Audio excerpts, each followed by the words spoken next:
Hello, ladies and gentlemen. Welcome to this sort of impromptu stream today. I hope you're as excited as me to kind of be here just on a kind of lovely Monday afternoon here in the UK. It's a little bit cloudy outside, not the greatest weather, but I'm hoping that I can kind of excite you a little bit today with a little bit of a supplemental dev diary about our mini game manual, which is what you're going to see on my screen in front of me. Obviously, I have the chat open as well on my other monitor, so you might see me glancing to the right hand side now and again just to check you guys, see if you guys have any questions. Make sure the things like sound are okay as always, because we know what I'm like when it comes to streaming. I'm generally the worst at making sure I've got my setup right. So any problems, just let me know and I'll try and tune that up for you guys. But I find it easier now to stream than I do to actually try and record a video in the old-fashioned way and just stick it up on YouTube. So from now on, you kind of expect little sort of supplemental dev diaries here and there where I'm talking about the game mechanics and things like that, because it's just easier to have this back and forth with you guys on chat if you have any questions. So what we've decided to do with Armada 3 to alleviate some of the questions, and we decided this probably, well, a couple of months ago actually, we've kind of kept it a little bit quiet, we've kind of mentioned it a few times, is that we would create effectively what was a mini game manual rather than a full game manual for Armada 3. And the reason is, there's a lot of concern we found in the player base whenever we do a big change around how things actually work in Sins of a Solar Empire. And how they work in Armada 3. In fact, some people have just downloaded Sins of a Solar Empire to play Armada 3, which is really great, and we're so happy that people love the mod and they want to play it, and that it is a spiritual successor to Armada 2. And so, because sometimes this is your first entry into the world of Sins as well, you may not be familiar with armor and weapon types. And Sins uses these to kind of steer its AI in the right direction on how to perform against you as a player. So whether you're playing player versus environment or whether you're playing player versus player, this manual will kind of help you in both examples. And the reason being is, while counters are in the game, they're not absolute. We've mentioned a couple of times now that you shouldn't worry about armor and weapon types, but if you really are interested in them, we'd like to kind of show you what they do and why they're there. So my good friend, Mr. Hobbs, or Sir Hoblington as you know him on Discord, has kindly put together this fantastic PDF for me using some of our classic game art. And this is actually, this first shot you're seeing here was actually the first release of Armada 3 some 8-9 years ago now. And the artwork was, I think, was done by Connor, actually put this together, or even it was the Arda 2 artwork. It could be. In fact, I think he touched it up slightly to make it a little bit more flash. So there you go. So you might recognise that there. So what we've got is an introduction. I'm just going to read this word for word. Feel free to ask questions in the chat if you've got any as we go along. So just a bit of an introduction. The document here is designed to explain weapon and armor types in Star Trek Armada 3. In Sins of a Solar Empire, the information displayed in those info cards, so that's the stuff down on the bottom right, when you hover over a ship, such as weapon DPS or armor hit points, are only one piece of information to take into account when making a decision to enter combat. Weapon and armor types are some of the most important modifiers you need to understand and bear in mind, and we hope this reference guide from us to you will help you keep track of this and understand how ships will interact in combat. So what is it? Each vessel has an armor type assigned to it. To this, it's different to the total armor hit points, or hull as it's known, that the vessel has. For example, you could have two ships with exactly the same armor hit points, or hull, displayed in their respective info cards, but if each armor type is different, they will react differently to different weapons. Each weapon then has its own weapon type assigned to it. For instance, a phaser on a Galaxy-class capital ship is of the anti-very heavy weapon type, and this means that this weapon is most effective against other ships that have the very heavy armor type, and less effective against something with very light or light armor. Okay, so hopefully you're still following this. It basically means that certain ships punch heavier, or punch higher, or punch lower, based on what armor or weapon they have. And you're saying to me, well, mate, that all sounds a little bit complicated. I was kind of happy just having hull points and having shields. Well, let me tell you this. Sins has already had this all along. So if you're playing stock Sins, they too have armor and weapon types. And the AI, which often we play against when we play with our friends even, or we play on our own, actually reacts to the kind of ships that you build. So if you're building ships with lots of very heavy armour, guess what? They'll look for ships in return that have anti-very heavy weapons. And the AI will actually try to react to you as a player and produce more of those ships. There are various other things the AI will do as well, like looking at the tags that are assigned to the ships by mod developers, and even in stock sins, it'll go, right, I really like carriers in this game, so I'm going to build more carriers. So often you'll find that we've given these ships these tags as well. And we try to steer the AI, as all modders do, in the right direction. But why should you care as a player? Well, if you have an Excelsior class starship, which has weapons that are anti-medium weapon types, that gives its weapons 200% effectiveness against a ship that has medium armour, such as a Romulan Dominus or a Cardassian Moset. However, the trade-off is that other armour types aren't going to be as weak against anti-medium weapons. For instance, this anti-medium weapon, they're only 50% effective against very light armour, or even as low as 10% effective against modular armour. So that's the armour you tend to find on stations. So clearing out those enemy structures with a fleet of Excelsiors is probably not going to be the most efficient way to kill that station, or starbase, or outpost. So it's really important that you guys start to understand how some of these mechanics work in the game, whether it be stock sins, whether it be Armada 3, or whether it be any other mod that you play in sins. So it sounds a little bit complicated, and we realise this. So if you understand where we're coming from with weapons and armour types, you can start taking into account more information about the specific ships and how many targets it can fire at once, and each weapon's DPS. So a capital ship's weapons might not be the most effective against a light cruiser, but if its DPS is much higher than its opponent, it's still going to come out on top. Yes, it does, Falcon. Stock Sins absolutely uses the same kind of weapon type and armor type synergy. And what we do as modders is we actually have a file. It's called the gameplay constants file that allows us to set the parameters of how we as modders want our damage types to apply.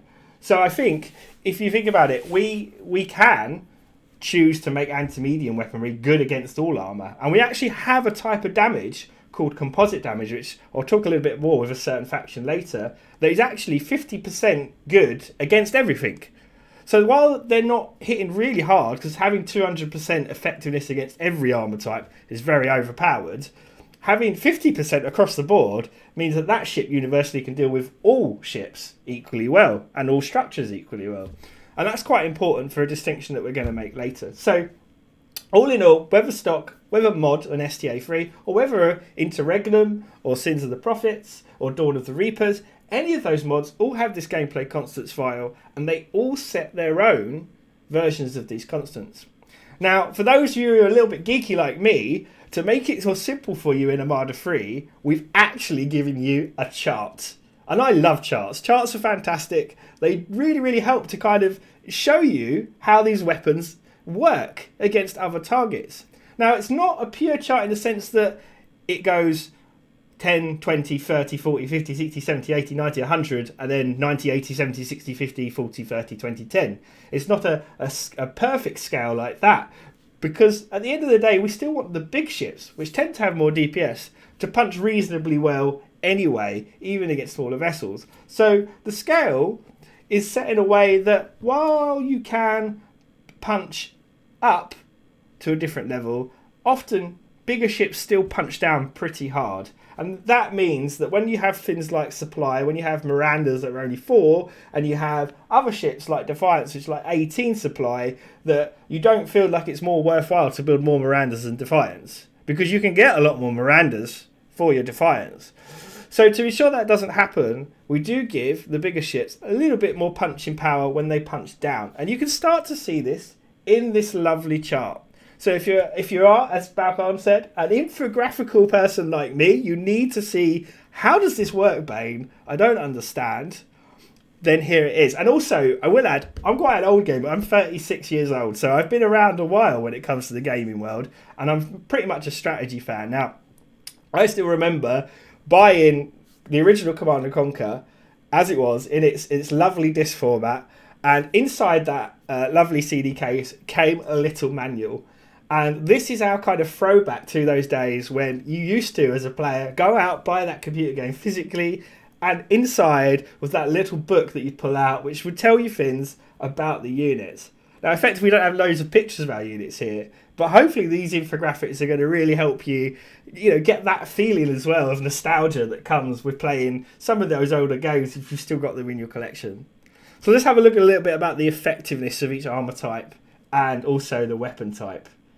So it says, always thought you were a Madden guy, a strategy fan? Never. Yeah, absolutely. I do play lots of MMOs as well, and if you've ever seen Goal's channel, myself and Goal were very, very good close friends, and we played a lot of different computer games, massive Warhammer fan, you name it. So let's have a look at these weapon types though. So here we've got our weapon types down on this side, and we have our armor types at the top going across. So in Sins, there are lots of armor types. In fact, there are more armor and weapon types than we use in Armada 3. So actually, there may be mods that use more than us. There may be mods that use less than us. And each ship can have a weapon type applied. It can actually have multiple weapon types, because if you think about it, you have photon torpedoes and you have phasers. You could give phaser one weapon type and photons another. Now, for the most part, we don't do that in Armada 3 because we don't want to confuse our players. Although there are some exceptions, even in Armada 3, to that rule, such as the heavy corvettes. So here, if we look at anti-very light weapons, which you tend to find on your smaller ships, when they try to hit capital ships, it's like throwing a stone at a wall. You're unlikely. This is a really big stone from a catapult. If you're just throwing it as a human being at the wall, you're probably not going to do much damage against that wall. So here, this anti-very light weapon is only getting 10% of its damage passed through. Now that's 10% of its damage on top of whatever mitigation, which you can see in the info card, that ship currently has. So actually, anti-very light weapons, surprisingly, aren't very good at trying to punch through a galaxy. So I wouldn't be sending up any of your smaller ships necessarily against a galaxy class ship. Probably not worth it. So it's an interesting conundrum. How do you deal with this? If we look at anti-very light weapons in terms of very light armor, you can see that anti-very light weapons against that very light armor, they're doing 200% effective damage. So they're getting a massive damage boost. So you get your DPS, but then on top of that, you're getting this big boost to your damage. So actually, you're doing more damage than actually is being shown to you because they're more effective. So it means that if you're shooting a very light ship against something with very light armor, it's going to do surprisingly well.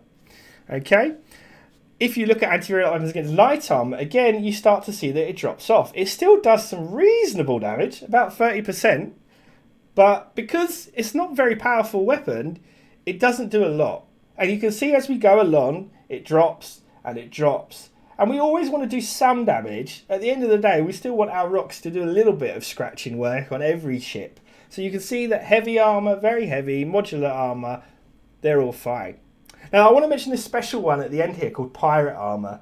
In case one of you are wondering, what is pirate armour? Well, pirate armour is everything the pirates have, but also the militia. So if you're worried, Bane, how will I deal with the militia?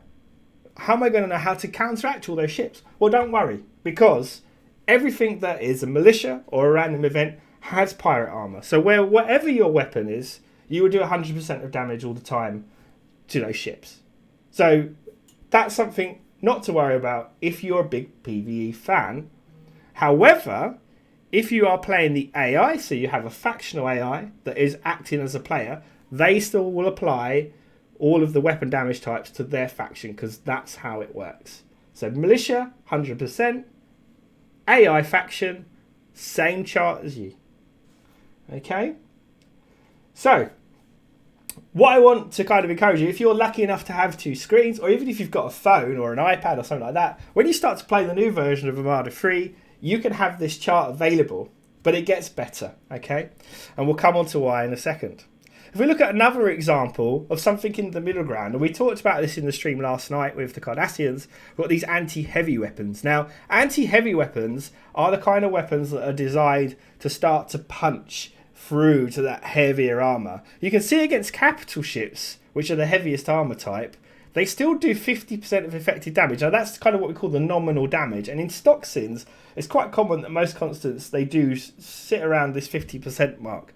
So your weapons are 50% effective to those armor types that are capital ship.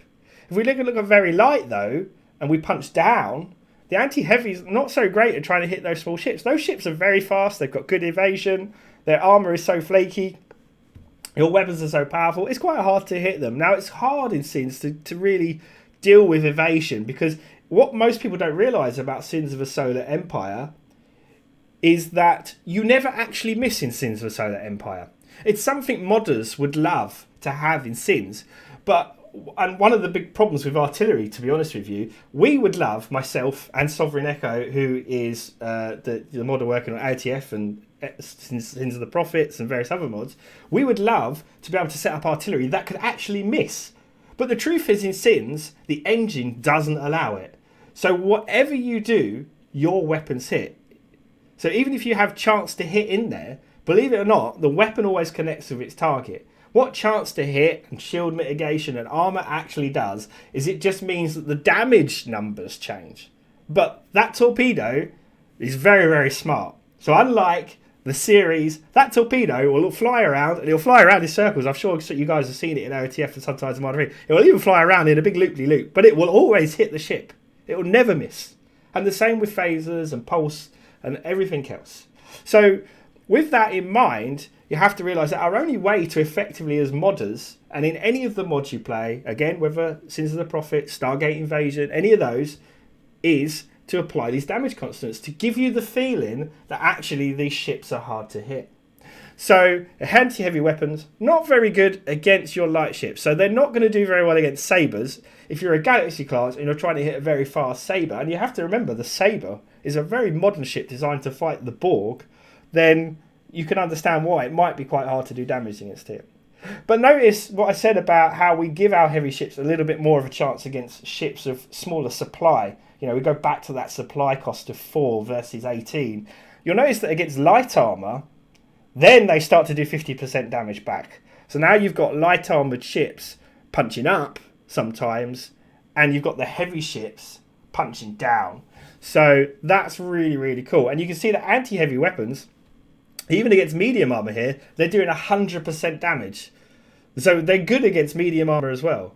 But of course, where do they specialise? Because they're anti-heavy, they specialise against heavy armour. So this is the great thing that you need to know about Sins, about Armada 3, and about most mods, is that we try to do our best to give you kind of a fun damage chart. Now, I will say, with Armada 3, from most of the mods that I know, and I speak to a lot of the other mod developers, I've been in the scene for quite a while, has probably some of the most extreme damage constants out of all the mods. But I wanted to kind of reassure you, because there's been a lot of concern over the various streams that how will this affect my game? Is it going to become unplayable? And the truth is, no. While this is all important, you can see that actually you can quite liberally build ships still and have a great time, because you're going to be able to build those mixed fleets. So if you're one that's more about the lore, you're not worried about min-maxing and all those kinds of things, then actually just have at it. Build a variety of ships that you love from the Star Trek universe and really just go to town and enjoy the game. Now, obviously, as I said, the AI does react to your choices. But if you're building that mix of ships, the AI will build a mix of ships to combat you. So actually, if you're worried about playing PvE against the AI and you're playing with friends against the AI, don't panic. You can build either a subset of ships, or you can build, your favourites, or you can build a complete mix, and the AI will adapt to you.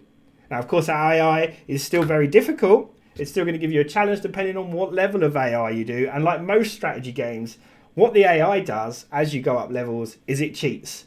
It gets more of everything. It builds quicker. It gets boosts that way. That's generally how the AI works. The engine isn't very intelligent. It doesn't adapt as such perfectly to every move a player makes. And you can still trick it with lots of your shenanigans as players. But what it will do as you go up the levels of difficulty in Armada 3 and other mods in Sins is it will produce more quite often, and it will have more resources than you, and it will extract more, and it will get more and more and more. So that's something to bear in mind if you are playing against the AI. Now, I want to just give a special mention to the Titan armor as well. Titans and Dreadnoughts are the biggest ships in the Star Trek universe. And with that in mind, we have to make sure that they're playable. But because you can only build one, they have to be quite tanky. So you'll notice there is a bit of a kind of move away here with the Titans, in that nothing does 200% damage to Titans. Everything that shoots at a Titan does 50% damage or lower. So Titans require you to work really hard to bring them down.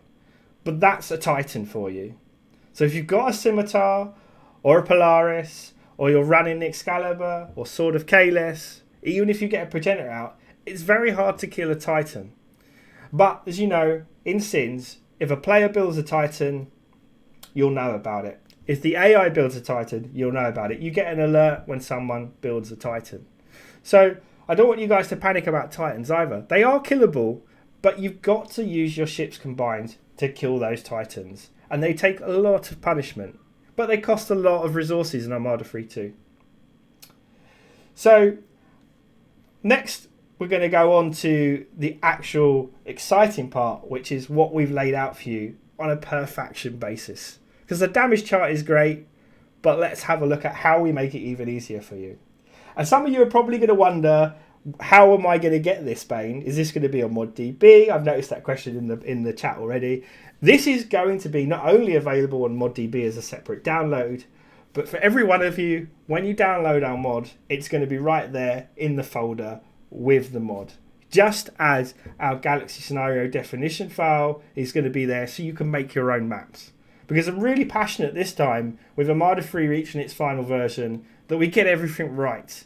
And I know Max, if he was here in the stream right now, would say exactly the same as the leader of Stellar Parallax and as the lead developer for all our mods. His vision and my vision and all of our vision at Stellar Parallax is to try and equip you players with the tools you need to be able to play our mod as a total conversion and also enjoy it. So we're really passionate about that. Okay, so let's look at our first sheet, and I'm quite excited about this part in particular. This is our armor and weapon data sheet for the United Federation of Planets. And as you can see, we have our main classes. Now, this will not include, I should note, all of the extra cooling ships, because there are a lot of them to try and fit on. But what you should know is generally they will fill the same role as their contemporary classes.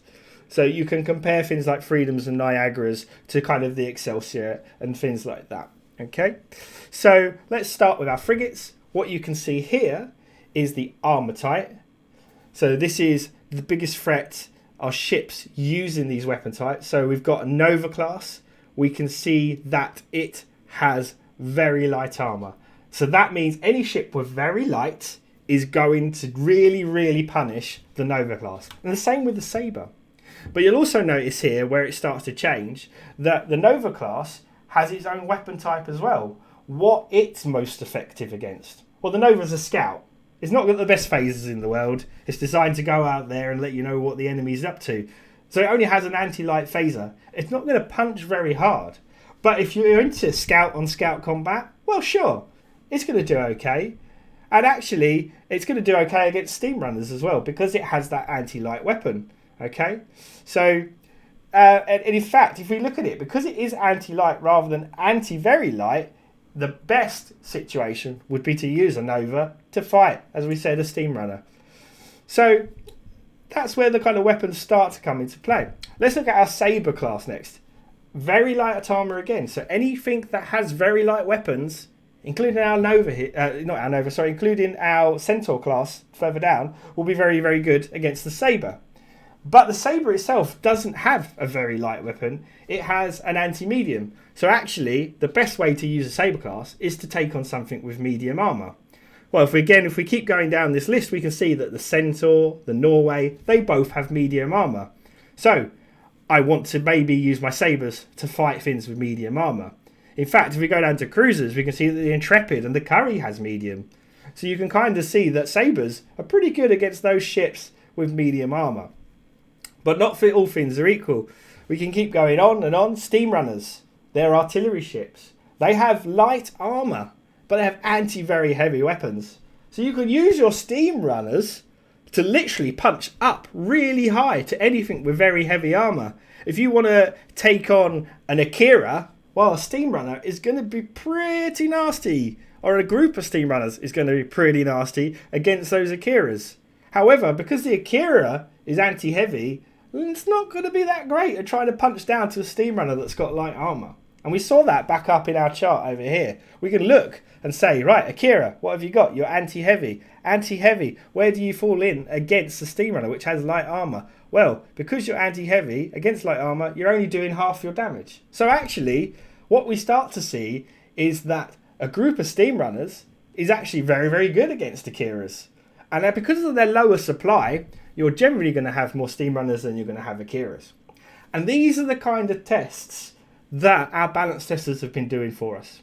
In fact, there's a giant spreadsheet made up of these very tests where people have built 3, 4 steam runners and fought Akiras. And they've then built 3, 4 steam runners and fought something else. And that's what we were doing for the past 6 months, is actually we were testing every definition in this sheet against every faction. So that steam runner test was performed against all the Federations, against all of the Klingon, against all the Romulan ships, and so on and so forth. So we're pretty confident that we've got the balance where it needs to be, both in a supply level, so if it's a small supply ship versus a large supply ship, and also in a kind of punching up and punching down versus scenario. So it's quite phenomenal when you think about it, how much thought has actually gone into designing Armada 3. A lot of it is maths based, a lot of it is knowing the Sins engine as well as we do after 8 years. And so if you're worried again about how this balance patch is going to come and change things, don't worry. If you're a day-to-day player, as I said, you're still going to be able to build your big fleets. You're still going to be able to ram those big fleets into other big fleets and generally have a cracking time. However, if you're one of those players that likes a little bit more finesse and you do want to spread your forces out and try flanking attacks and you want to be in many wells at once against the AI, because the AI will certainly be in many wells at once against you, you now know how to counter certain ship types. If you know your best friend likes to use a lot of Akiras and spam Akiras, well, why don't you out-spam him with steam runners? Because I can guarantee you'll have more steam runners than he'll have Akiras. So that's kind of where we're going with the mod. If we look further down, I just want to show you some of the kind of special classes as well. Suddenly, we've got the Defiant class. Now, the Defiant class, we talked about how unique these were on the stream. But it's when you start to look at this sheet that it starts to really sink home. The Defiant class has very light armour. And you'll think, Bane, that's a bit weird because it had like all that extra armour plating in the show. Yes, that's true. But because we mentioned earlier that we can't really do missing and we can't do evasion in Sins, the very light armour is the best way to make the ship more tanky against certain larger ships. So the Defiant is a really special example here where it uses very light armour. So what is the Defiant weak to? Well, let's have a look. We've got Centaur classes and Miranda classes which have anti-very light. Suddenly, the nimble Mirandas, which cost a lot less supply, as corvettes, because that's what their design is in STA3, are actually pretty good at hunting down Defiants. Now, they don't have the whole of the Defiant. The Defiant still has lots of health and lots of shields. But if you want to create a little Miranda wolf pack and go chasing down a Defiant, well, why not? Live the dream. Likewise, if we look at the Defiant, where it's very, very good, and this was shown in the Cardassian stream, you suddenly have anti-heavy and anti-very heavy weapons. That's where it's got anti-heavy pulse phasers and anti-very heavy quantum torpedoes. So the Defiant punches up very, very well. In fact, the Cardassians really struggled as capital ships because I didn't have many other support ships there to even damage the Defiants. And those Defiants, in return, were really giving the Cardassians a really big kicking. And bearing in mind, those Cardassians were level 10 capital ships, which is very, very rare to get in a game. So you start to see the dichotomy that's forming with armour and weapon types in the mod. It is one tough little ship, as Wiz and Michael has just said. So how many people have been balance testing and play testing Balkan? So we have around about 8 dedicated players from the PvP community, and we have around about 5 or 6 PvE players who are from AOTF and from STA3 originally. and also the devs themselves. So we do play our own game. In fact, I've played so much STA3 over the last couple of weeks because I've been off work on furlough in the UK, that it's really given me a deeper insight into some of the things that I needed to kind of catch up with and fix. So I think you could say it's well played. In fact, if I recall over the past 6 months, when talking to Admiral Saunders the other day, I think in somewhere in the region of around 160 to 170 games of STA3 have been played by the testers. And all that time we've been developing and changing and tweaking things. And that's why we've not released it yet. The biggest question when it's getting stellar parallax is, when are you going to release the mod? How long is it going to be? I'd love to get my hands on it. And the reason we don't tell you a date is because we don't want to disappoint you. At the end of the day, we are very close to release for the new version of Arda 3, but we want to get it right. And we want to make sure that you guys can have a good time. Because if it's not fun for you, it's not fun for us. We craft this for you guys, and so it has to be pretty much spot on before we release. That doesn't mean to say that we won't make balance changes and we won't change things after the fact if it releases and there is a problem. And in fact, with this edition, as you know, I've said, we're going to have a bit of an open beta. So we're actually going to release Armada 3, not on ModDB first, but on Discord for people to download and try out. So it will just be a general download link just for people to try out and feedback before we launch our official release on ModDB. And there'll be further details coming about how that's going to happen when I'm confident that we're in a good place. So we can carry on and carry on. You'll notice with capital ships, they're very set in stone. So you've got all these lovely little dots here just to help you in terms of the armour. But you can see that capitals are quite unique in themselves.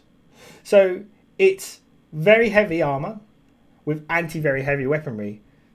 So they're very, very good against anything with very heavy armour. Okay, we can see that the Akira, for example, has very heavy armour. Now, here's the interesting part. Capitals are still the best thing available to deal with capital ships. But all capital ships, being all created equal, still aren't the best at literally having 200% damage against other capital ships. So they still have much tankier capital ships now in Armada 3. And that was one of the core complaints from the Uprising version, is that in the PvP community especially, it was far too easy to single out a capital ship and take it out very, very quickly. And in fact, capital ships tended to explode far faster than they do in the new version of Armada 3. Now, capital ships are quite a finite resource and they take a lot of money to invest in.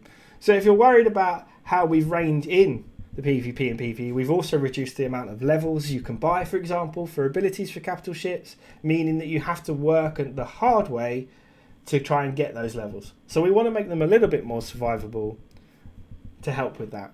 However, if you still rush a capital ship with lots of Defiant classes or lots of Akira classes, they're still going to take a lot of damage in quite a short space of time. So hopefully that gives you an idea. Now, we did mention Titans. As you can see, Titans have Titan armor. They're very hard to kill. But again, to make them so they're not OP, they only have anti-very heavy weaponry. So this is a real nice kind of visualization of how the weapons work.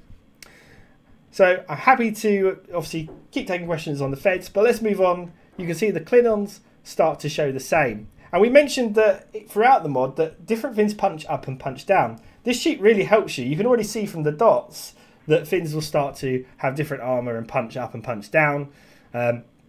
If we look at our Raptor class Corvette as an example, it has light armour and it has anti-light weaponry. So it's good against itself. Okay, and if we go back to our Miranda, it's good against Mirandas, but Mirandas aren't as good against a Raptor class. So you can start to see how your faction works against the other factions. So there is some factional diversity with armour and weapon types. And in fact, we've tried to mention that in the stream. What I really love is the Katinga class here. Katinga and the Deathrite are one of those interesting things about the Klingons that you might not realise. In fact, the Katinga has an anti-medium and an anti-heavy, because Katingas, let's be honest, they have a giant torpedo tube on the front of their head, which has been synonymous with the films. You can see that often if you've watched Undiscovered Country, when that battlecruiser turns round and prepares to fire on the Enterprise. That is quite an intimidating weapon, and we wanted to make sure it had that feel. In fact, we've even put new sound effects and new particle effects in for the Katinga to make them feel even more scary than they do in the current version. So we've really thought about how the ships would perform from a Star Trek lore perspective. So if you're playing the Katinga, you can expect that your pulse weaponry and your beams will do anti-medium damage, so it's good against medium ships, like the Corelli. Or your torpedoes, if you do fire it at something like a Deathrite, will also do well against them. So it's a great ship. In case of the Excelsior Sadin, that's true. In fact, if you look at the Excelsior class, and I can show you here, it's got heavy armour, it's got anti-medium weaponry. I tend to use Excelsiors to punch down and kill things with medium armour. So Excelsior would be good against Curries, against Intrepids, against Centaurs, against Norways. It would also be good against Valkons and Predators, against Katingas, and it would be good against Corellis. So anything with medium armour, that's where your Excelsiors do well against. So it's quite an interesting, as I said, set of rules that apply to all the ships. And this sheet is designed to kind of help you play the game against other players if you choose to use this sheet. As I said, you can just play without it, but it's there for those that are more interested in min-maxing if you want to.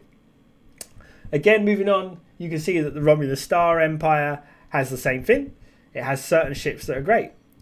So if you look at the Shrike Corvette, we mentioned this during the Romulan stream, the Shrike is amazing as a Corvette. Now, it's not so good. If it runs into Raptors, it's in trouble. It's not going to do the best against Raptors from the Klingons, because they're the best at killing Corvettes, as Corvettes. But where the Shrike is different, because of its plasma burn, because of the way it's been designed by the Romulans, and the fact that they have this philosophy around large ships themselves, it has anti-heavy weaponry. So the Shrike itself actually punches very high up as a Corvette. So Shrikes become quite useful for dealing with larger vessels, things like Akiras, etc. So something to kind of be aware of is using Shrikes to punch up where they can. They can do anything with heavy, and they do quite a bit of good damage against very heavy as well, and medium. So Shrikes, kind of a good Corvette. If we look at the Griffin's a bit of an odd one. The Griffin now punches down, so actually it's got heavy armour, which is quite cool. So it's quite heavily armoured, the Griffin, but it's good against anti-light targets. So you're starting to see that these things differ. As I said, you can see that these things differ between the different factions. Okay, so on and so forth. We carry on. Now we come to what do the dots represent? So the dots represent the level of armour that the ship has. So it's just another way of identifying the armour and the thickness of the armour. The Borg Collective is very special. Very special. And this is where you first get into your uniqueness, okay? So we talked about one special type of damage earlier in the stream. We mentioned composite damage. Now the Borg have always been a bit of an odd one. Players have had various complaints about the Borg and how they played. Some complained that the Borg are too strong, which is a fair statement. Some complain that the Borg are too weak and aren't representative of the Borg in the Delta Quadrant. So it's very hard to balance the Borg in a way that seems effective. In the new version of Armada 3 and the final edition, we've tried to make the capitals feel much more appealing to players. I think it's fair to say that when people played the Borg, they were mainly spamming the cruisers and not really paying much attention to the cubes. And this is always kind of a sad thing for me, because I think the most thing that we all recognise that's iconic about the Borg is those cubes. So we did a lot of work on the Borg to change how the Borg work.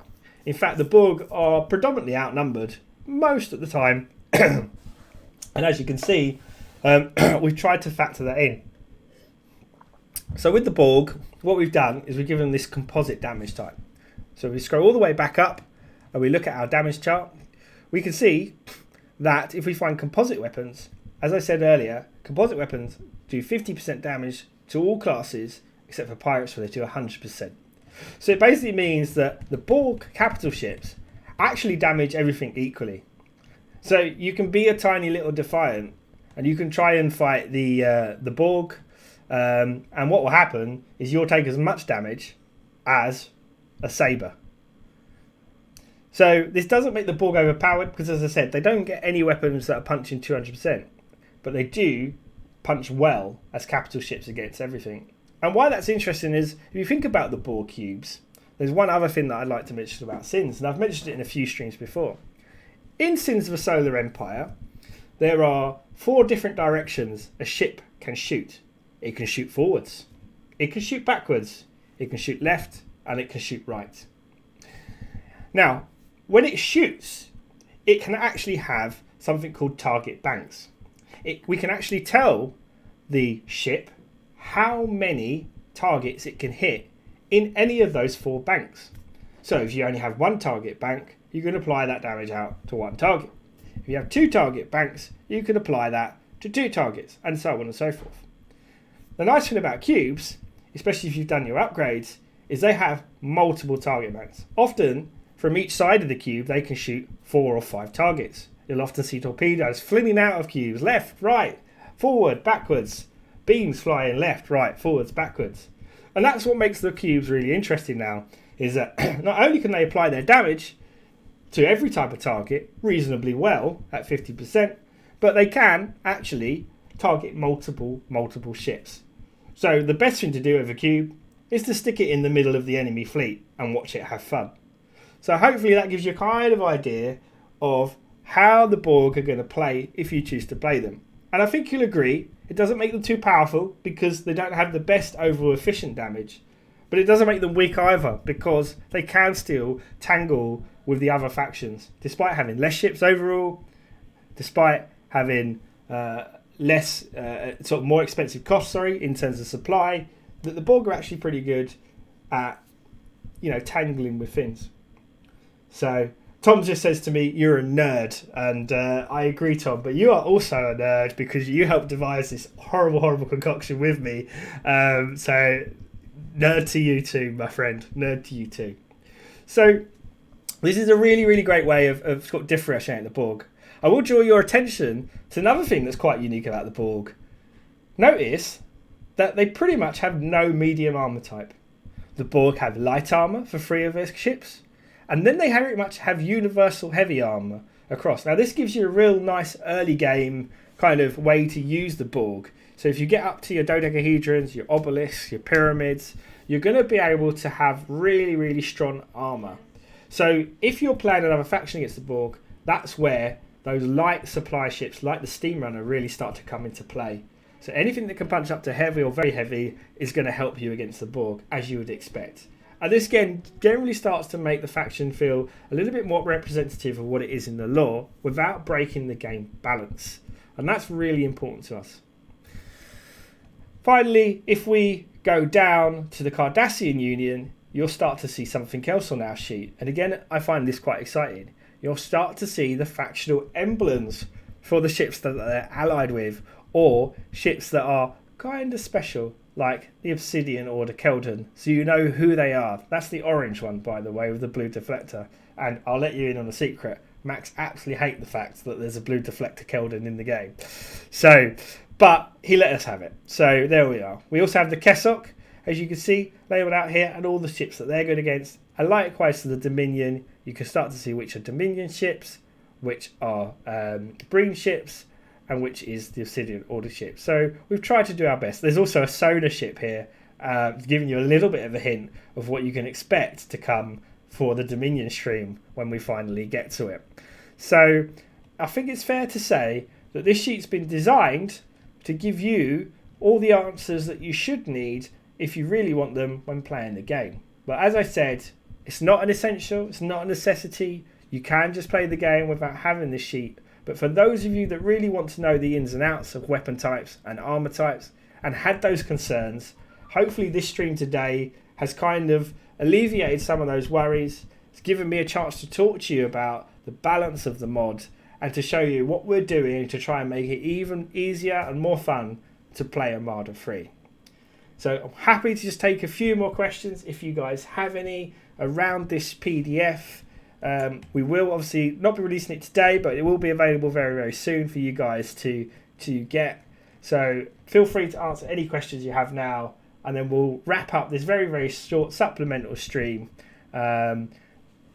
Just want to also talk a little bit about the fact that we will be doing some more of these supplemental streams as well. So effectively, the supplemental streams will be mainly me, obviously Tom, and also Rob and any Max and others might be available to do some of them, but I will try to do some supplementals around the minor factions and some of the changes coming to them and their abilities, and I will try to do some minor changes around the random events and how we've changed those, and what you can expect from the general militia as well in the game, kind of showing everything off that we can. And there has been a humongous amount of work done on all of those 3 fins, so it's worth knowing. So let's see if we've got any questions. Will this be posted on the YouTube channel? Yes, James, it is. I will post all the streams. This will go as part of our Prime Directive playlist once we finish. And I will make sure that it goes in today so you guys can be able to watch this back. And if you've missed bits, you can see it again. What is the Discord? Let me grab quickly. I can see if I can grab a Discord invite. Bear with me a second. It is on the YouTube channel as well. But let me see if I can grab an invite link. Let's see.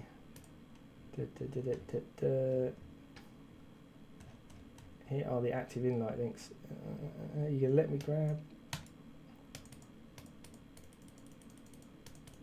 Well, it's not letting me grab the invite link today. Hang on.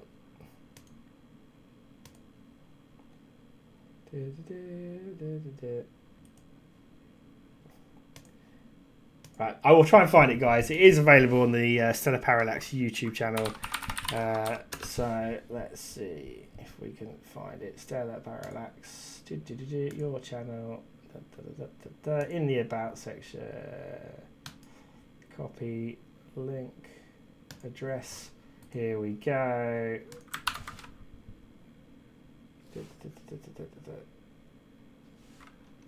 That is way too long, so I can't even copy it. There you go. It's in the About section. So if you go to our YouTube channel, you can find it there under About. It should say Stellar Parallax Discord. So sorry about that, guys. I didn't have it set up in my hotkeys for the stream to copy in, so there we go. So let's see what else have we got in questions.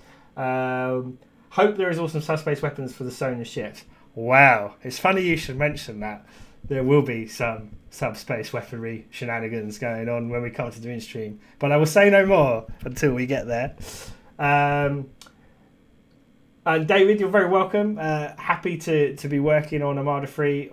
Love this mod. It's real, we've got some real passion. And, stay tuned for Ages of the Federation. I'm very excited about the upcoming changes to Age of the Federation. I think it is going to be overall a much more enjoyable mod for people to play and get into. So if you've enjoyed the kind of work that we've done on Armada 3 and you've enjoyed the kind of streams we're doing here, do stay tuned for that to come for OTF as well. So that's great. Do unique units spawned by manufacturers use pirate armor, or is it based on each ship individually? So all the manufacturers use pirate armor ships. So if they have more ships in their world, they'll all be pirate armor. There's a few surprises in store for you for the minor factions. We have worked very hard to update the minor factions. There may be a certain Terran Empire incursion coming as well. So stay tuned for the minor faction video. I'm very excited. Is there any way to give Feds transport gates, improve the Royal transport gates so you don't need manually use them for them to be effective? Unfortunately, there isn't. Not everybody is created equal with transport technology. In fact, it's quite hard to produce transport technology. The Borg have obviously perfected it. The Romulans, it's not meant to be a kind of... It's something nice to have. So you would use it on the stations to really give you that boost around your territory. But it is supposed to be quite difficult and expensive to set up. So it's kind of a nice to have as opposed to a something that we wanted to be a regularly used thing. I think for the Borg, the way we've tried to balance transport gates is that in this version of Armada 3, just so you know, as I said in the stream, there is a limit on the amount of transport gates you can build based on the amount of territories you have. So that's something that was in stock since with phase gates. So there won't be as many. You won't have a transwarp gate per Borg world now. You will have to have 3 or 4 planets to have one transwarp gate. So you will end up with fewer transwarp gates across the space. Obviously, on bigger maps, you'll have more transwarp gates. You'll have more worlds, hopefully. So that's just something you need to bear in mind with the Borg now, is that we've reined those transport gates in a little bit, so they're not so oppressive, because they can be oppressive against when you're playing Borg. And I think a lot of people didn't want to have Borg in their matches, or didn't want to have Borg, players play Borg. I've seen that on the multiplayer community where people said, no, you can't play Borg because I don't feel they're balanced. So we've tried to rein that in to make Borg more playable in the multiplayer community, but also more reasonable in the PvE environment as well if you've got an AI Borg against you. That being said, the AI Borg do still get extra special research, so they are a little bit tougher than the other factions, so just keep that in mind. If you are going to play a Borg stomp, as I like to call it, which I still think is one of the most fun things to do as a group of players, is to put 5 of you against one ultimate Borg and see if you can survive. I wish you all the luck in the world. Do let me know if you manage to beat the ultimate difficulty single player Borg with 5 of you, or 6 of you even. When is the Dominion stream coming? Dominion stream is, well, I would like to think, because it is dependent on people's schedules. Tom, who you saw pop into the chat, works with, and I'm very grateful, works with the NHS. So it's very hard sometimes to have Tom here, and understand it. I appreciate that you guys want to see it and you want to see everything, but in the UK at the moment it's obviously difficult because of lockdown and where Tom is working. It can be quite difficult to have Tom here, and we wouldn't want to distract him from his important work that he does. And likewise with Admiral Saunders. Admiral Saunders is based in the US, so we have different times. So he will be probably middle of the day, I'm guessing, about now. I think he's about 5-6 hours behind us. So obviously he works as I believe a dental technician, I think. So I think he works in dentistry industry. So obviously he's quite busy as well. He has a family. So it's getting hold of people to be there really to do the stream. So I'm hoping maybe a week, 2 weeks. So either next week or the week after we'll be able to do the Dominion stream, and that's the final factional stream. I'm not going to say it here today on the stream, but I have earmarked a certain date for all the devs to work towards and the testers to work towards for open beta, but I'm not going to reveal it yet. But it's closer than you think, unless you think it's tomorrow, and in that case I can disappoint you, it's not tomorrow. So there we go. What have we got? Any idea? That's done that one. With the update, there any changes to supply costs of some ships? The changes going to ship combat and making players diversify a bit more. Are there any increases or decreases in cost? Yes, to answer that in many ways, there are costs. I can see if I can get up a spreadsheet. I do have a massive spreadsheet hidden away. That I plan things out. I know Echo is very similar to me and does have a similar spreadsheet of doom, as we call it, that we use. So let me drag this to my screen just so you guys can see it, and hopefully this will make sense. So yeah, here is our spread. You can see all our armor and weapon types, and our costs and things like that. So you can see that the costs have changed for a lot of the capital ships. We have where is our supply? Fleet supplies down here. So you can see, for example, we have our fleet supplies have all changed. So some ships are more expensive in terms of supply now, and this goes on throughout this giant sheet, and how much they're going to cost. And so actually I can show you, here's our if you ever wondered, here's our constant versus, believe me when I say we test everything. Here's some of our constant versus constant ship tests here, and the status of those tests. So it's very interesting when you start to look at that kind of work, and so on and so forth with our damage constants page. So you can see everything is planned out on a spreadsheet. and so on and so on. There is a to-do list there as well. So yeah, there's lots of changes coming in regards to supply, in regards to cost as well. I won't spend too much time on it because I'd rather you guys find out when you get hold of the beta. You can see how much things cost there. So, is the USS Titan in Armada 3? As in Riker's ship? Is that I think you mean? No, it's not. I've done a 4v1 against the Borg with 3 peeps and 1 AI ally and got some. Takes 4, get some. Alright, takes 4+ hours every time. Yeah, it's a big fun. I think the thing I like about playing with a group of players against an AI is you can obviously save it. And as long as you send the save to each other, you can resume it. Because, I think there was a time back in Call to Arms where I think it was myself, it was Max, Goal, I think even Caesar, and a couple of other guys. And I think we tried to take on the hardest difficulty Borg player. And it took us something like, I want to say like 10, 12 hours across a 10-player map to defeat that thing. And there was an epic fight. I think it was Max playing Feds, and he had the Mushroom Starbase. And there was just like this, because of the way the map was designed, it became like a meat grinder point where the Borg just kept hitting this one system. And we were just constantly sending reinforcements to try and just hold the line. And it became the great defence of System 5462 or something like that. And it was amazing. And it was really messy because there were so many ships there. So it did start to lag a little bit. So we had to zoom out sometimes. But it was really fun. And there was a kind of feeling of elation every time we managed to destroy one of the Borg capital ships.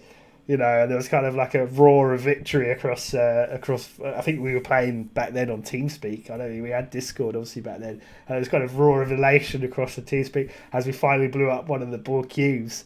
And Max was like, let's press on to victory. So then we launched our assault, and that got beaten back, and then so it was great, and we really enjoyed it. Yeah, hold on, hold the line. So it's great. Is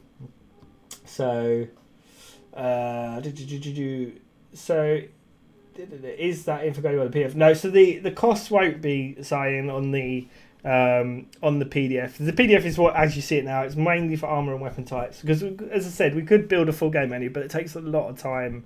And at this point, we're still in the testing phase. So if we cruise to the PDF, where the armor and weapon types won't change, what could change is the costs. I might still make certain tweaks to costs and supply. I doubt the supply will change, but the costs most definitely I could tweak depending on if I feel there's anything that's amazingly broken. So if we were to then produce that, we'd have to be aerated in the PDF and then re-releasing it. It just gets messy. So that's why we haven't shown the PDF until now, is because I wanted to make sure that whatever I was showing off was going to be the final word on things. And in this case, it is the final word on things. These items are what's going to be in the mod. So yeah. So the scout still costs 2 instead of 1 as a final. I know you end up needing a scout and only one to play. Yeah, it is what it is. I often remind players that you can scuttle ships and you get resources back for them. Not the same amount you spent on them, but that's something that's very reliable. You've got capture abilities in Armada 3, so if you do capture ships, you can certainly scuttle them, get a little bit of resources. Certainly if you're a Borg player, even though you can assimilate things and it looks really cool, unless you really need the ships, I would tend to favour scuttling them so I can have more Borg ships because they're just generally better. But yeah, that is always something. I'm aware that we don't use the value of 1, that we work in multiples of 2 quite often in Armada 3, and some mods do it differently to me. At the end of the day, I always say to players, this is, unfortunately, a lot of it is my interpretation of how I feel Star Trek should be represented. And I remember there was a lovely guy who way back made a sub mod because he wanted the Prometheus, for example, to be mass producible ships. And that's cool. I've never had a problem with people not feeling that I've got it right with all of the Star Trek lore. And I think Max would say the same, and Hobbs would say the same. Echo would say the same for AOTF. We all have very specific interpretations of Star Trek, of Star Wars, Babylon 5, etc., of how we would see the ships performing, and we all have our sort of personal bias. So effectively, when you play Armada 3, you are playing a personal bias of the development team as it stands. But that nonetheless, hopefully, it's not too bad and you enjoy it, and that's why you're here, and you play the game. So some of the ships in the PDF have heavy armor type with 3 pips, and some have heavy +4 pips. Is that significant?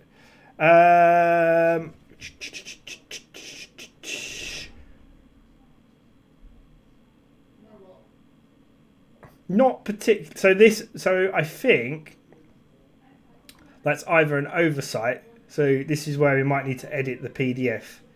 I will check with Hobbs because I didn't produce it. So I think that should be 4 pips. I'm just noticing that myself. So that might be an oversight, and I will check with Hobbs because I'm pretty sure that's supposed to be 4 as well. So, or is it 3? Should be 3 maybe. I will check with Hobbs, see what he says. The main thing to know is that this text here and this text here is correct. The pips were kind of like an after thing that we added. So I will double check with Hobbs, just see what he says. But I honestly don't know. I think that should be 3 pips, perhaps. Let's see. Heavy. No, that's medium. Don't know. I will find out. I will let you know, guys. But as I said, the main thing is the text that matters.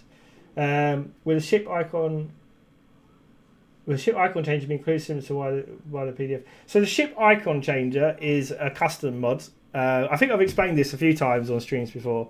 The ship icon changer is a mod by a guy called Bruce, who is a friend of the Armada team, and honestly it helps a lot of mods out to us. He does a lot of checking of things, so he's sort of like a tester in some respects, and it's not an official Armada 3 mod.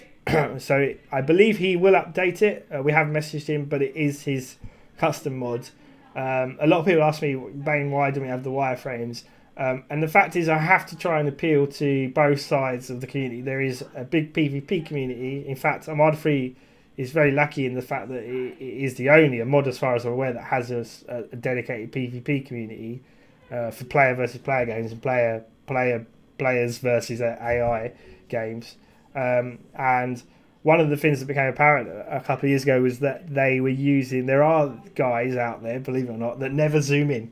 So they don't actually look at the ship combats. They play Sins very much like they play StarCraft 2. It's all kind of zoomed out. It's very min-maxy. And what they would do is in Sins, you can use the tab key to switch between ships. And they would create, say you would grab all your Keldons is the best the best thing I could say, is that if you had all the Keldons and you hotkeyed them to 1, you could then tab and fire off their ability because you can hotkey it. So a lot of those guys who play actually do that. They will use 20 Keldon beams on 1 target because they're very much, and there's nothing as a mod developer, any of the mod developers can do about that, because otherwise we'd have no abilities on any ships on any mod. So any direct damage abilities, there are people out there that do that in those communities, and that's the way they like to play the game. So one of the issues with having the wireframes is if you know that, for example, you have, well, let's just say a Nebula class, and you have the Nebula class wireframe, and you know the Nebula's pivotal to the Federation fleet. What you can do just by glancing at the tree with having the wireframe there is you can just instantly select that from the Empire menu and go blat, which is what they do. Now, that's not to say that when you hover over the Empire menu on the left-hand side of Sins that you can't find out that that's a Nebula class, but hopefully with there being 8 capital ships there in the fleet, all of the capital icon as we have it in Armada 3, you have to go for each one to find the Nebula, which slows that reaction down, and that's why we do it. Now, I understand that sometimes that can be a bit motion breaking for people and they don't like that, but it was put there to stop that behaviour. So hopefully you guys can be understanding of why that is that way in Armada 3. And I know it caused a lot of controversy when we first put it in, and I got all kinds of grief some very lovely messages sent to me privately as well for changing that. But we have to build the mod with the best of intentions for all people, for the communities, and we have to build it, as I said, to the way that we feel is fair to those that are playing the game. Now, some might disagree, as I said, with that. Some might feel that it doesn't. It's not going to stop that. Absolutely, it's not going to stop it 100%. But any way I can introduce on making a sort of balance that makes those games a little bit more fun for those that aren't targeting the Empire tree and being zoomed out all the time, to have those players have a chance, because the other players, I think is a worthwhile thing to try and achieve. So that being said, hopefully Bruce will update that mod for those that want it, and that will then give you guys what you want in terms of the beautiful meshes. I like the wire. I liked the wire meshes. They were great, but it's you have to put sometimes your personal stuff aside to do what's right for the community, and that's one of those times. Separate PvP. I think Mark and we had this in the chat on the Discord about the Cardassians, the Dominion, and people still ask it all the time. About whether it was the right choice to have a split faction. Or whether we should just have two factions. And I think people will often underestimate the amount of work that it takes to build out a whole nother faction. Now, it's fair to say that while I do absolutely have the support of the rest of the Stellar Parallax team, and everyone's worked really hard for this mod, both past and present, and some team members have retired and over the years and stuff like that. It's fair to say with the last version of Armada, the team's actually quite small now in terms of the actual people making changes physically to the code and the graphics and things like that. So if I wanted to separate if I did want to go ahead and have two different factions, I would have to pull half of the team from the other mods, and then you guys wouldn't get any updates to OTF or OTF2, or you wouldn't get any Infinities work done. And it's basically the same pool of people. It's like 5 or 6 core people that do things. And actually, if you're looking at it from a code perspective, in terms of coding, there's basically myself, and there's also Echo, and then Tom, who was on the stream earlier, does a bit of coding with me sometimes, and Farbicus, who does a bit of coding. But to be fair, there's only really 2 coders, me and Echo. And Echo works across, his primary mod he's working at the moment is AOTF, but he also, if you don't know, works on Dawn of the Reapers, and he also works on Sins of the Prophets. And so with that in mind, and I think he works on Stargate as well. With that in mind, you can see that it's quite hard to, then you get run into problems of like you have to code it all yourself, and that's a lot of work. So just overhauling Armada 3 has been like 6-7 months. So to just create a separate Dominion faction would be so much work, and it would probably delay the release by like if I even wanted to attempt it, and I'm not saying that I'm going to attempt it, but that could be another 4 or 5 months, and I don't think the community is going to wait 4 or 5 months for an Armada 3 release, even if I wanted to attempt it. And that being said, I'm off work at the moment, so it's giving me a real beautiful time to kind of work on things. But like me personally, I'm getting married later in the year, hopefully, if lockdown permitting, and so my life's going to be really busy as well. So it's like, do I want to commit to something that I then can't fulfill for you guys? Because I would feel deeply sad if I could not give you guys that. And so that's why we've kept it as the same layout with the split faction. And that being said, there's also the modelling side. I could build another faction, and I could reuse the models from the Cardassians for the stations and things, but you still wouldn't really have a full roster. So while they could be split factions, it would just be basically a carbon copy of what the Cardassian faction has anyway, with some slight tweaks to the research. So it's a lot of work, really, not to give you very much if we've got no more models to introduce.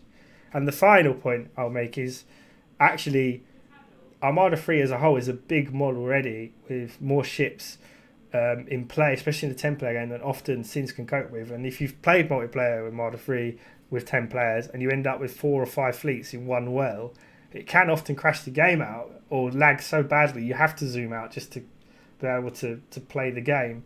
And that's not necessarily fun. So to then again add even more content in, I think would just would just probably burst the mod at the seams, and it would make the mod unplayable. And that's not something I really want to do either. So it's that balancing act again. So we do it really for you guys on your behalf, but it's, you know, sometimes we find it hard. Honestly, we find it hard to say no to you guys a lot of the time, because we're fans too, and we're like, wow, that would be really cool.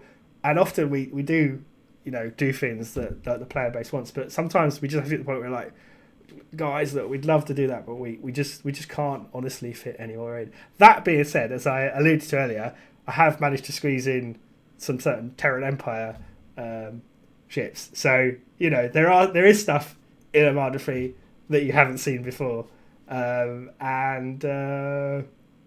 I think is exciting. So when we get to that video, when I'm going over the minor factions, you can tell me if you've enjoyed today's video, whether you found that exciting. And you know, as always, it's been great to sort of be able to chat with you and have your support, guys, for the mod and the mod team. And we just want to obviously we just want to thank you for continuing to believe in us as a team and spending your time with us, because I think that's the most special thing that we find out of everything, is that you guys deem us worthy of your time and deem our mod worthy of your time. And we're just simple guys that love, you know, Sins, love strategy games, and love Star Trek. So thank you from us as always for your support. I think is there an ETA on that vid? Soon, not today, but soon. I think possibly this week, maybe next week. Again, I'm going to try and slot them in. I am trying to increase the amount of YouTube stuff that we do instead of Parallax. We feel a big loss really, because some may realise or may not realise, but Goal used to do the majority of our YouTube work. And I used to YouTube with Goal a long time ago. Unfortunately, Goal is not in a position to be able to do his YouTube channel anymore due to his internet connection where he lives now. And he's obviously very busy supporting his family. So, you know, we understand that and we wish him well and miss him dearly. So I'm going to be trying to fill that void. I know I'm not as excited as Goal, I think. I certainly don't have the YouTubing success that Goal had.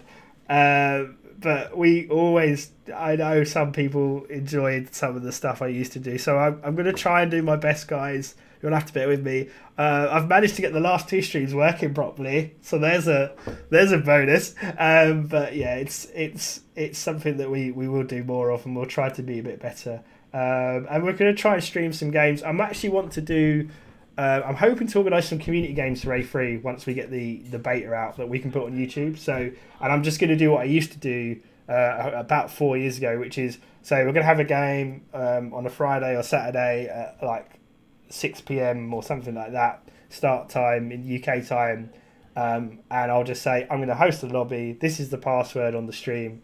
The first, however many people get in, so if it's a 4-player map, the first 3 that get in will play the game with me, or, you know, stuff like that, and then we'll stream it. You know, that's the kind of stuff that I'd like to do, because I think that's fun, because I'm pretty sure you guys are all bored of me just like doing streams where I'm just talking, because I talk for Britain anyway, and then not really showing you much of the game. So I think it'd be kind of cool to talk to you while playing. I'll probably get decimated by you guys, because you guys are amazing at the game, whereas I think Banana said in Discord, the mod developers tend to suck at their own game because they spend more of their time actually building the game than actually playing the game.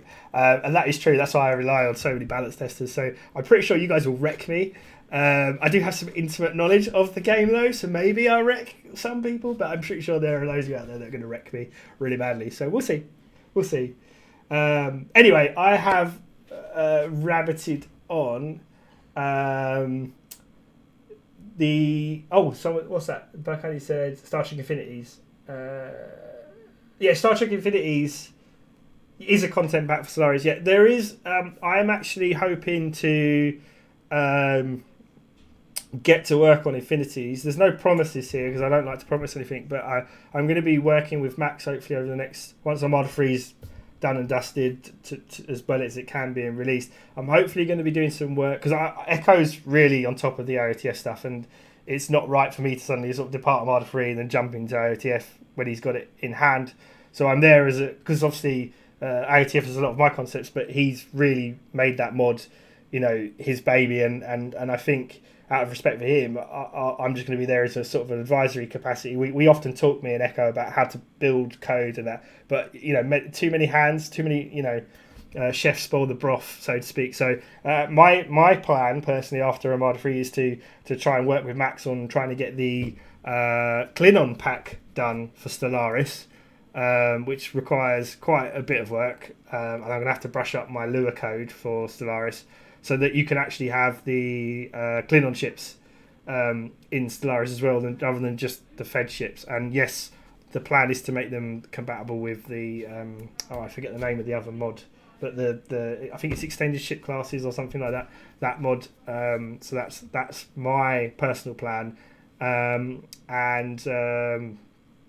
that should hopefully represent another thing. And obviously that's a very different type of modding. That's just releasing content packs for Stellaris. Stellaris is kind of a modern game, so we recognise that while total conversions can work in those type of games, we think that the best way to do the Infinities content is to just make awesome ship packs with our sound database and stuff like that and effects, and then you guys can add the mods into Stellaris that you enjoy playing with, but you can have our ships from Star Trek, and I think that allows you to fulfill your dreams. So if you want to do your version of Trek Wars on Stellaris, great, go, knock yourself out, go do that.